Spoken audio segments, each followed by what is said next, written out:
Prime Minister Bibi Netanyahu took office again for his second tenure in December of last year. And since then, his tensions between Israelis and Palestinians have been at an all-time high. And the reason for that is that he has pursued very hardline policies. He has a cabinet that is quite, to quote President Biden, quite extreme.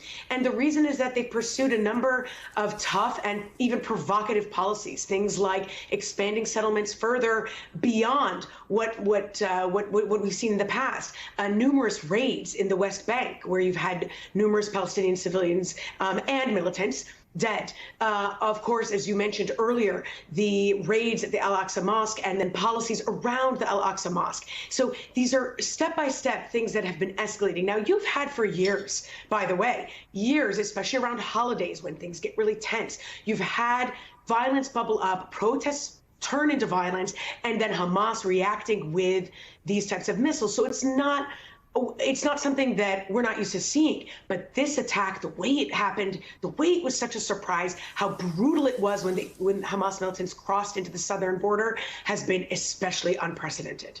The element of surprise. Israel's opposition leader already calling for unity with Netanyahu's government. Could this crisis, the extent to which this crisis could alter Israel's internal politics?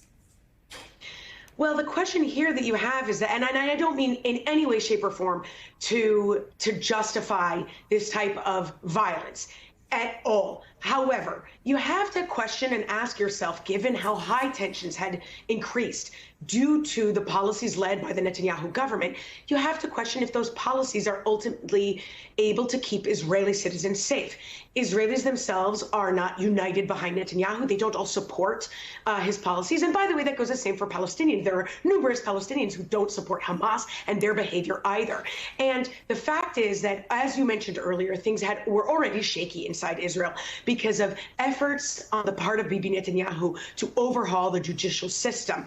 And he already made one major step in doing that. He has numerous reasons for doing that. But by the way, that is one of the first things an authoritarian leader does when they are seeking to assert control, is to take over the judiciary, because then there's no check or balance. You had protests in Israel, up to hundreds of thousands of Israelis protesting against these moves. And so you do have those cracks and fissures.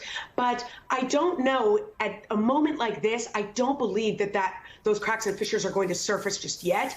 During wartime, they are going to unite. Once war is over, for sure, the opposition is going to point at Bibi Netanyahu and say, listen, his policies are clearly endangering all of us.